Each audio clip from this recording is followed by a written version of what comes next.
Hello, my name is Uthberic, and this is yet another project I've been working on for quite some time.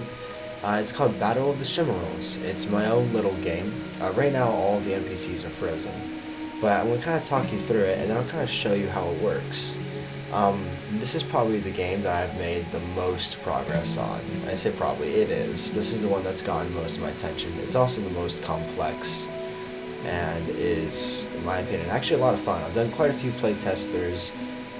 I'll probably actually upload an actual video of me and my friends playing the game at some point. I don't know when exactly, but I'll be getting around to it.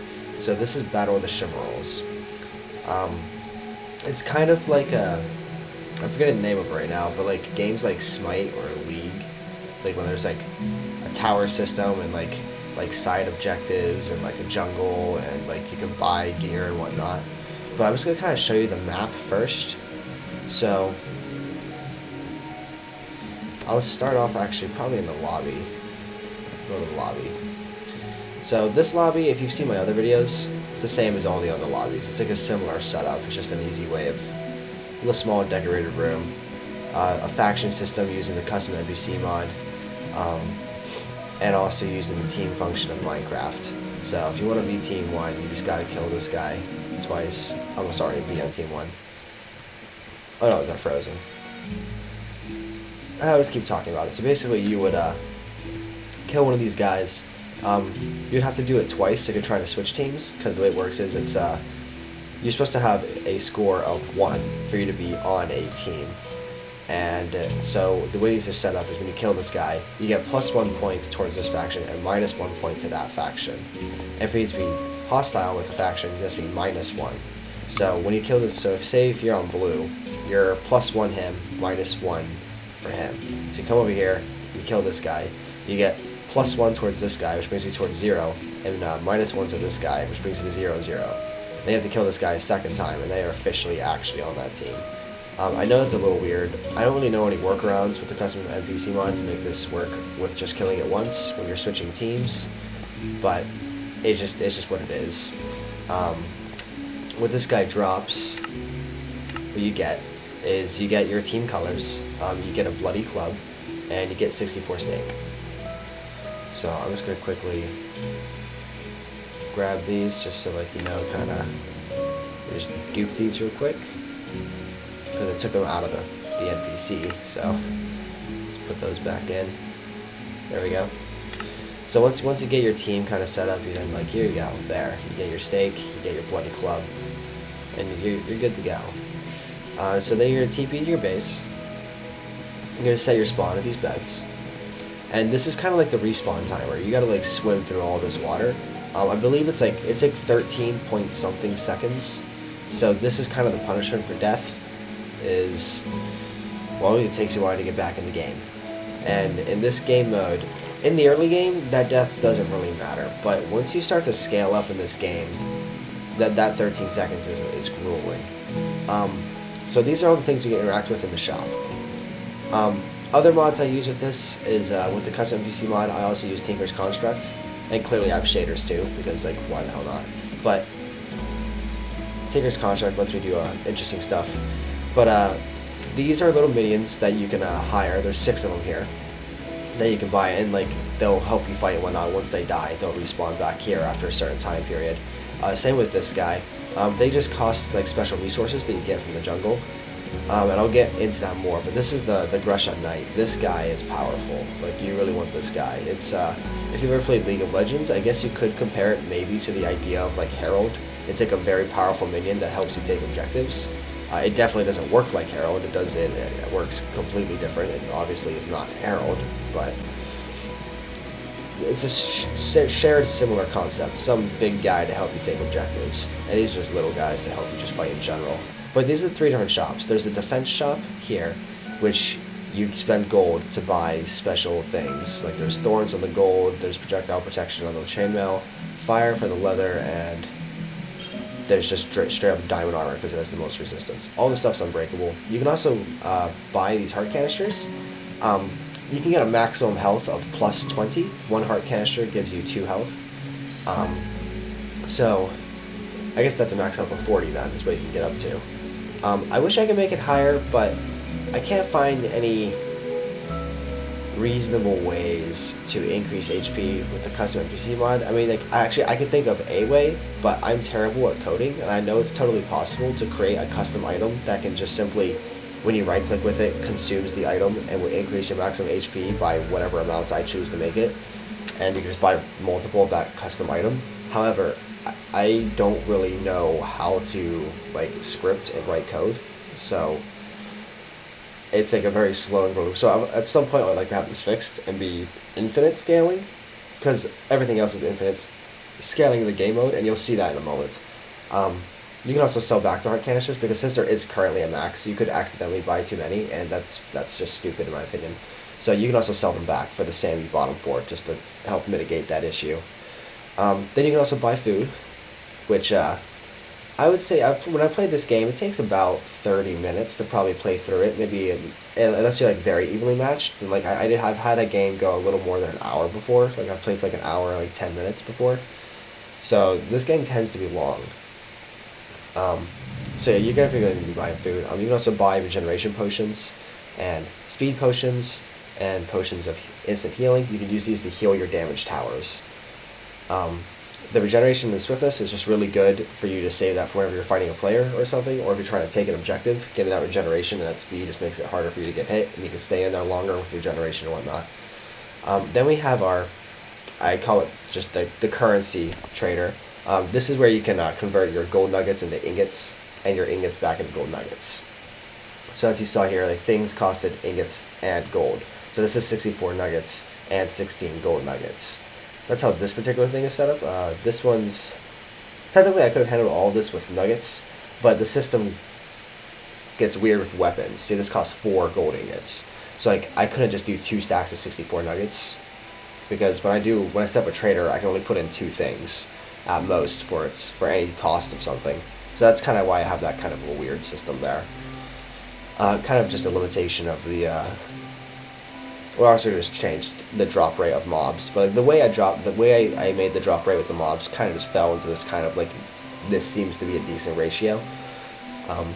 So that's kind of what's going on there.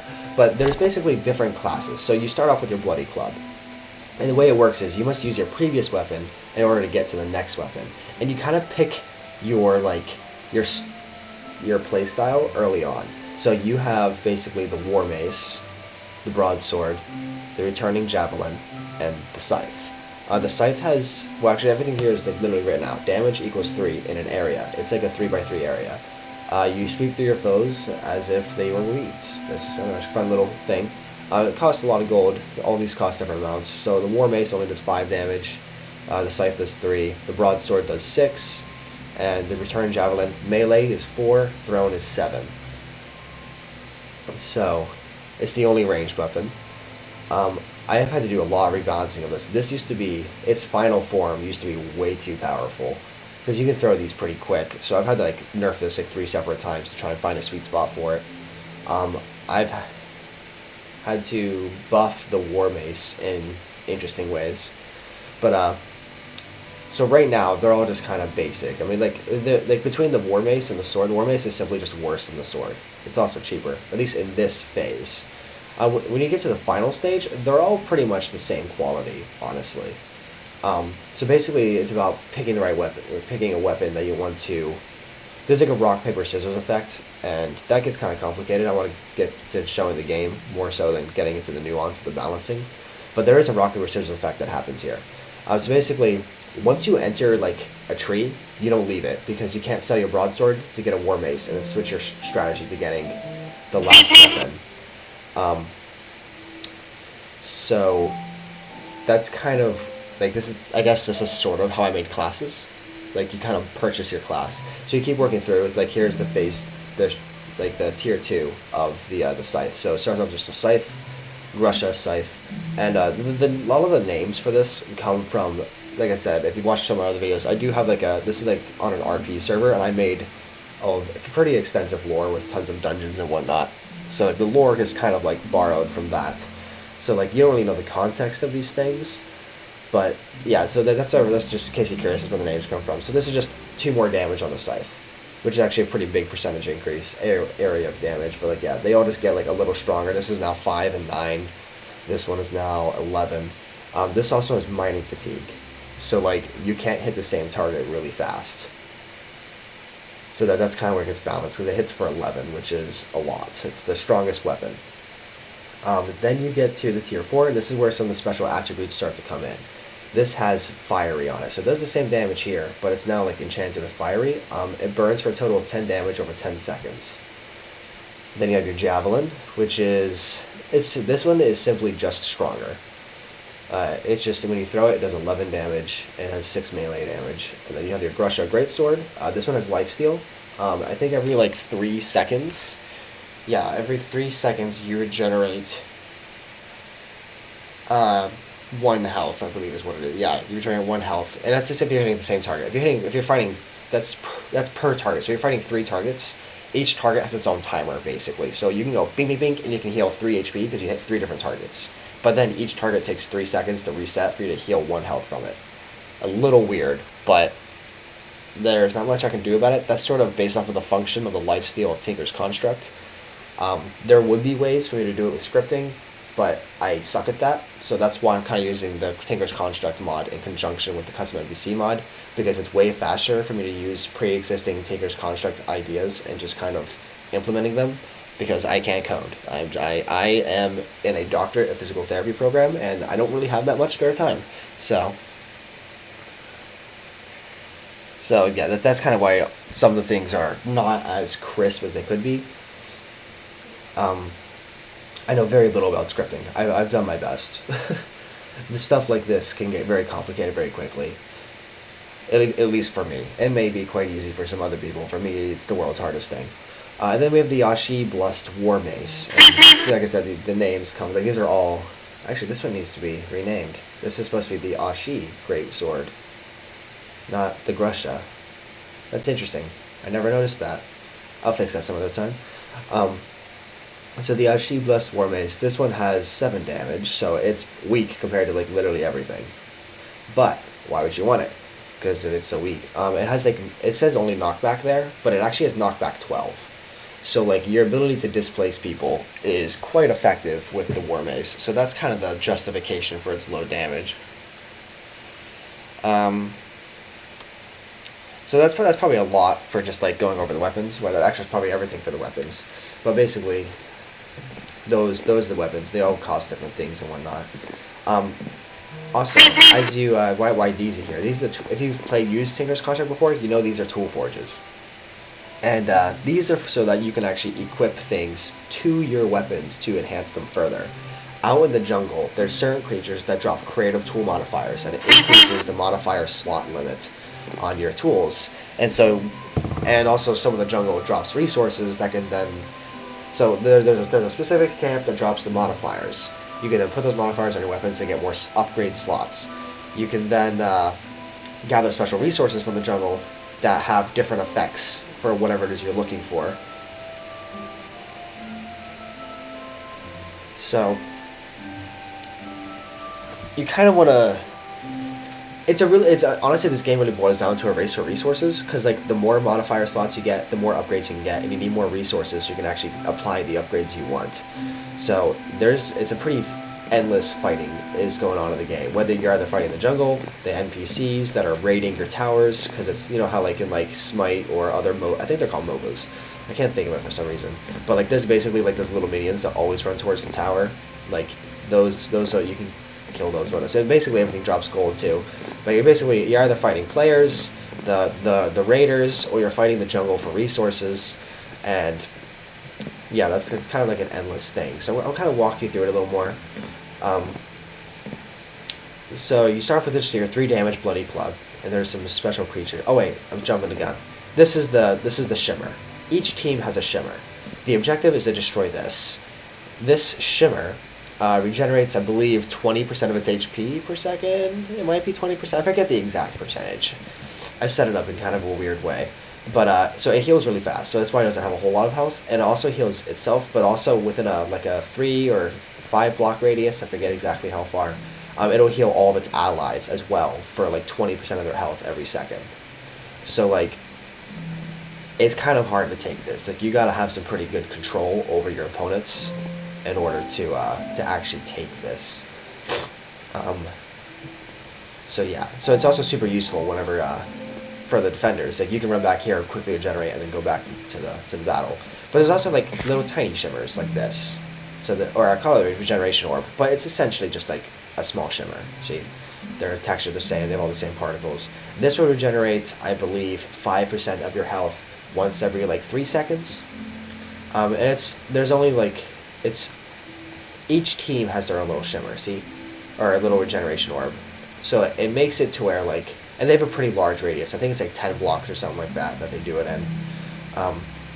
These just kind of give the defender a slight advantage in their jungle. Because regenerating 5% of your health every 3 seconds isn't major, but if you're fighting in a 1v1 and you're evenly matched, you're going to win it because you're regenerating slightly more health. But yeah, here's one of the first camps. Everything's frozen right now, in case you're wondering why nothing's moving. I'm freezing it so I can actually properly show things and whatnot. And I'll probably unfreeze it later and walk you through it, I guess, to kind of show you how the lanes work. Things need to be unfrozen. But yeah, this is the Trog Thrower. He drops the creative modifier slots. This increases the amount of upgradable slots on your weapons if you kill this guy. And then over here is the Tormentor. Like pit, I guess. I forget what I actually call this jungle specifically, but these are the tormented souls. All these creatures are also based in the lore of the RP world. So once again, you don't really have the context for why these particular creatures exist and whatnot, but that doesn't really matter for this game because you don't really need to know the backstory of anything really. This is like the biggest one. These guys these drop a lot of gold. This is just great for currency, or I can't say great for just currency. These guys will drop a lot of currency, and then this guy will drop 5 flame dust. Every 5, not flame dust, blaze powder. Every 5 blaze powder equals 1 second that you get to ignite your opponent for, and 1 second of fire equals 1 damage. So that's the upgrade. That's the thing you get from there. This is just an ambling corpse. It's like basically just it's a crappy zombie. It's just it's a low tier gold camp. It doesn't give a whole lot of gold, but like when you start off in this game mode, you're pathetic. You have only 20 health. You have only a leather helmet, and to be honest, I couldn't really figure out a scaling system for the NPs for these guys. These are the ones that raid the towers. But since I couldn't find a scaling system, I had to just make them generally kind of strong. So in the early game, you can get your shit rocked by the minions. So like, you can still fight them and whatnot. I mean, it's Minecraft like AI combat, so like it's not like they're really that big of a problem. It's just like you're not going to be able to actually take out the captain by yourself. He has like you're gonna die in tier 1. Like if all you have is this club, like he's pretty fast. He hits for like 6 damage or something like that, and he has like 70% damage resistance, and you're using a 3 damage club, so like yeah, you're just gonna end up dying there. But we'll get more into the lane stuff in a moment, because it's not just one guy that charges. It's interesting how it works, how I've made it. This is the Soul Tormentor. Within the lore, it's actually kind of cool. He creates those guys, but in a very interesting way. But the Soul Tormentor, you take his head. First off, he drops a lot of blaze powder, so that's useful. That he drops like 25, I think. So that becomes 5 seconds of fire time that you have on your weapon. Pretty useful. This guy is comparable to this is where like the similar idea to Herald comes in, because you want his head, because that is the purchase cost of the Grusha Knight back in your shop. So you take his head, you know, with like League of Legends, you take the Herald's eye or whatever, and you then get to summon it. This guy, you take his head and you get to prove your worth to the Grusha Knight. Is sort of what's going on there. That's actually the exact words it says. It's like when you go to talk to him, he'll be like, "You have not proven your worth yet." And then like when you have the head, you talk to him, you can give him the head, and he said, "You have proven your worth. I will follow you." And then he comes and helps you raid. So, and then the other side of the jungle, and these are mirrored sides. So like it's the same thing on both sides. So Tormentor pit there, Tormentor pit here. It's like crossed or whatever. But towards the other side, you have the Ghoul pit. Don't let him, he's a ghoul pack leader. Don't be deceived if you see one guy in here. There's actually many. Whenever you come in here and aggro him, he'll do a shriek and he'll summon like 5 other ghouls.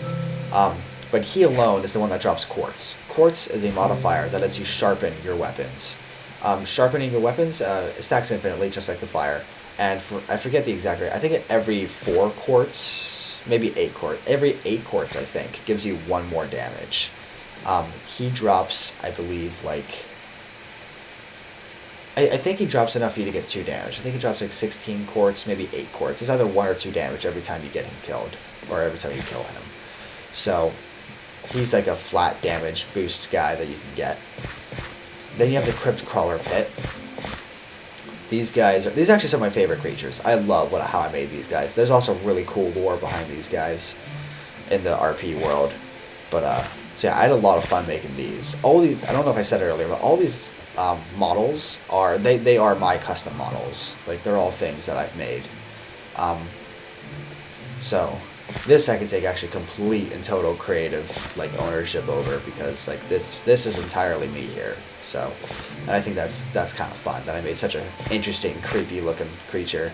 But anyway, these creatures when they hit you, they give you poison level 2 for like 5 seconds. So like you don't really want to get bit by these guys. You lose like if you get hit by one, you get kind of rocked, honestly. It might be longer than 5 seconds. It lasts for a while. It hurts. But this camp, it's kind of a more unique camp. This one will drop protection level 1 leather armor, or at least there's a chance of it. It drops it for all parts, well, except for the helmet, because you have to keep your team color. But it'll drop a black. I can just show you. I'm gonna go in his inventory. It will drop 8 gold, but also Crypt Crawler Chitin. Protection 1, Protection 1, Protection 1. It's just some black leather armor, 33% chance for each one, and there's 2 of them. So this is a very good camp to try and get early, because armor is expensive in this game, very expensive. So like this is your only way of getting armor for the first half of the game, really, because you're just simply not gonna have the currency for the armor. Like it's just, well, like maybe not half the game, but like maybe a third of the game. This is probably what you're using. So you want to try and get these quick, because full leather with protection level 1 versus someone with only a helmet is a pretty big difference. So pretty useful. Then over here, you have your High Spectra. This is another creature I really like. He's fun. This guy will drop a strength potion that gives you 230% increased attack damage. Or no, I think it's 130%. Let me just check. 130% increased attack damage. It's just a basic Minecraft strength potion, lasting for 3 minutes. So that's the point of this camp. You want to kill this guy, get that strength potion. That can really help you either A, kill players, take towers, or you can use it to help you take these big objectives. There's another big one down here. So use it for the Soul Tormentor, or to capture the Trog Fighter. So this is a Trog Fighter Pit. This guy is very high resistance, tons of health, tons of damage, very high regeneration rate. Only whenever he's not fighting, though. So he'll regenerate 5 health per second when he's not fighting. His mace has a ton of knockback. So what happens commonly is if you're standing here and you get hit, you get bumped so far, you get hit to about here, and by the time you run back to him, he's already regenerated. So like you gotta try, like you basically gotta get in the pit so he doesn't knock you too far away, so you can stay fighting him so he doesn't regenerate and reset. So that's kind of this guy can be kind of annoying to take, but he drops enough pistons to add 2 levels of knockback, I believe. Or is it? No, I think it's 1 level of knockback. Let me just check. Okay, 1 level of knockback, a shit ton of quartz. Just it's a lot of quartz. I think you get like, okay, it must be more than 8 for 1 attack damage. I can't remember what it is. So yeah, I really can't remember. It doesn't matter, but he also drops a lot of bones. The purpose of some of these drops, I believe that the ghouls and the spectra, or the ghouls drop leather, the spectra drops bones, I believe. This guy drops bones. The tormentor drops bones. These guys drop, I think they can drop bones. So there's a lot of bones. I think the Trog Thrower drops leather. Ghouls drop leather. And the purpose of those things is to, that's how you buy those little skeletons that were in the shop. So you have a choice with those bones and leather. You can choose to either A, use them to purchase these guys. Am I not on team 1? Let me check something real quick. Global factions. Whoops, that's not what it is. Global player data. Booth Barrack, faction data. Oh no, I'm on team 2. Oh, it's because they're frozen, probably. Yeah. Um, advanced follower edit. Okay, so to hire one, it costs either 8 bone or 8 leather, and you get this skeleton. 20 health, melee, 4 damage. They have a pretty high attack rate. They attack, I think, 3 times a second is what that equals, maybe? I forget exactly how this works. It's kind of weird. I think it's every 30 milliseconds they attack, is how I think this works. But anyway, let's kind of get into a lot of the nuance. But yeah, so you can choose either A, spend 8 bone or 8 leather to hire one of these guys to follow you and fight. Or you can go to the currency consolidator. How come this guy's not frozen? I can trade with this guy? Oh, but I can't hire that guy. Maybe trading works differently from hiring followers. So you can sell 1 leather for 1 gold. So basically one of those guys costs 8 gold. You can also sell the chitin armor once you have your full set. The Crypt Crawler Pit actually becomes a really good money farm because the armor is worth a good bit. So that's where you can sell some of the stuff. That's all the sellable. So you have a choice with your leather and bones to either hire soldiers to help you fight. I mean, they're decent because they attack like 3 times a second and they deal like 4 damage. So like, and you can have up to 6 of them. So that's kind of where some of like the balancing for the weapons comes from. The scythe having AoE, these guys can be dealt with pretty easily. So like hiring minions is not very effective against someone with a scythe. But that's getting into more nuance. That's not really needed. So this is the captain. Each side spawns a captain. The captain is what charges towards the other side endlessly. And it respawns every... I forget when. Stats, respawn, every 20 seconds. And this is kind of how the waves work. Let me just hit reset all. Okay, let's unfreeze. So these are the towers, the Gresha Beam Artillery. There's the captain. And there's the other captain. I'm not the greatest with AI, so I do the best I can. Wait, why didn't he spawn his minions?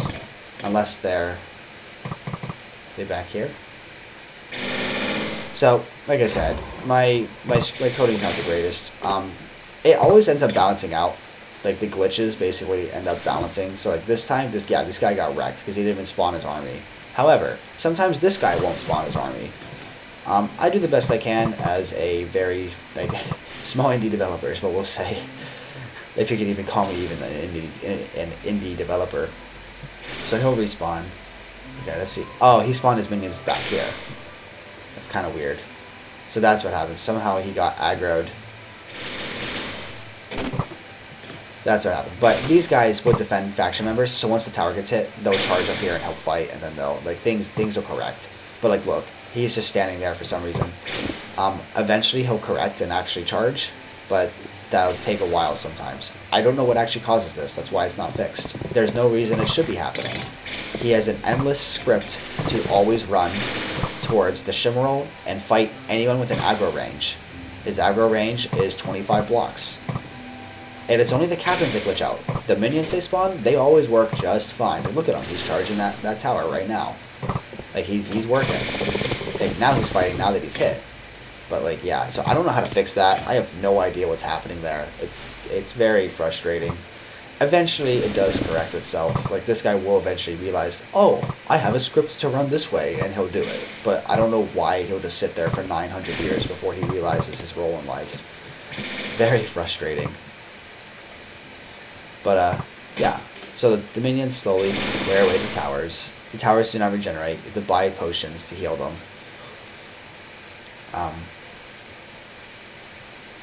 Yeah. So that's basically Battle of the Shimerals. As you can see, there's a fair amount to it. I also really like the map. I thought I did a pretty good job putting it together. This whole thing is custom built. A lot of creative efforts put into this. So let me know what you guys think. I'm quite proud of it, especially as someone who's never actually coded before. Like, this is the best I've managed to do while also working on my my doctorate degree. So I don't have a whole lot of free time, and the fact that I was able to kind of make a semi-functional. Like, I get it. There's rough edges. Like, this is stupid, and I have no clue how to fix it. But when you play the game, and when I upload a video, you'll see that eventually it does kind of actually balance out because the glitches happen on both sides, and it's equally unstable. So like eventually the roles will swap here. The blue guy will be sitting here endlessly spawning waves, while this guy just like stands around doing nothing, never summoning his soldiers. But like you see the concepts I'm trying to do here, but yeah. But I have a lot of fun with the map. I'm just gonna kind of walk around and show the map a little. There's little cut-ins to get into the lanes, and for people run out of the lanes. One over here too. And in this game mode, it's highly encouraged to actually use the environment. You're supposed to be climbing around, climb the walls, jump on the trees, sneak around, you know, get wherever you can. I have been on top of these trees before, throwing javelins, playing like a dirtbag.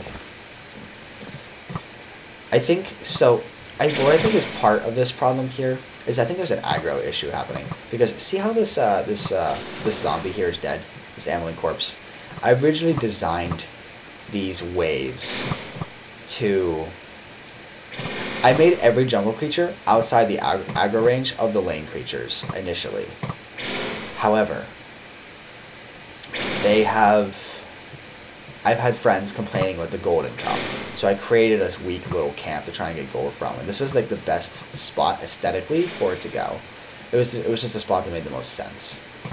But I'm seeing more of this glitch ever since I've done it.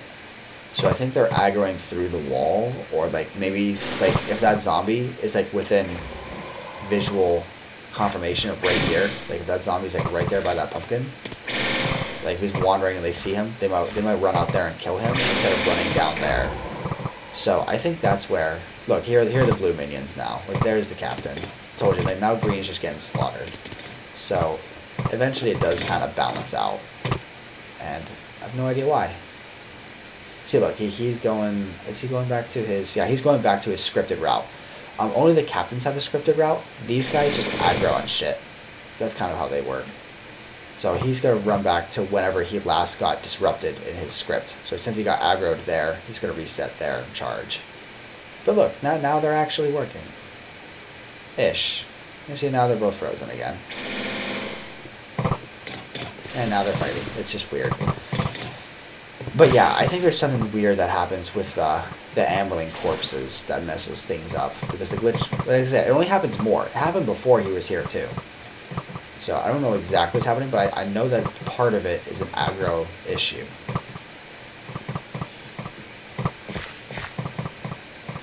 So. But it's actually a lot of fun to play, despite some of its rough edges.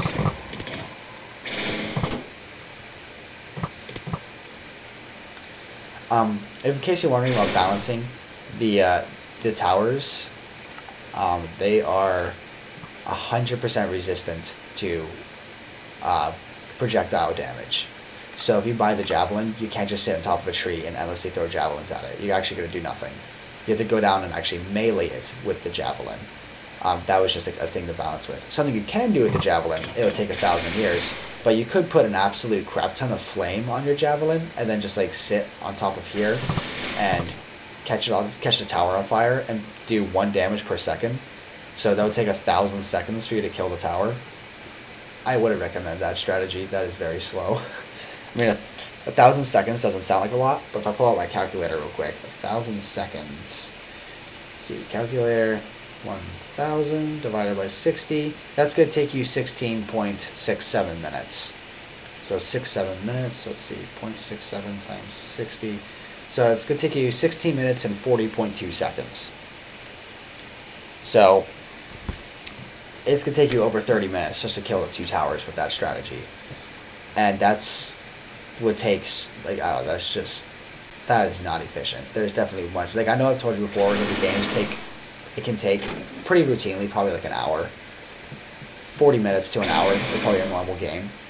So, like, yes, I know 30 minutes fits within that, but, like, you have to keep in mind, like, you can't just sit here endlessly throwing javelins, because you're not collecting gold, you're not fighting the players who are sieging your towers. So like it's not really actually a viable strategy. So, but yeah, the towers are kind of I mean there are NPCs too, but they were made in a very weird way, so they would act like towers. Like I made it to where they couldn't walk. I gave them 100% knockback resistance. There is a weird effect. They may have knockback resistance, but the reason these little pillars are here is because they can still be pushed by entities. So I had to try and figure out the perfect size to make this guy's hitbox, so it'd be perfectly flush with these walls, so he didn't move at all when he was touched. So, but yeah, it was something weird would happen is before I put the walls up, he would slowly get pushed back, and like because the entity's pushing him, he would just get like steered around the map, and that was really weird. But anyway, this is my game, Battle of the Shimerals. In case you're wondering where the name comes from, whenever I was writing a lot of my lore for the RP world, and also whenever I was like making this game, I was reading The Silmarillion by J.R.R. Tolkien.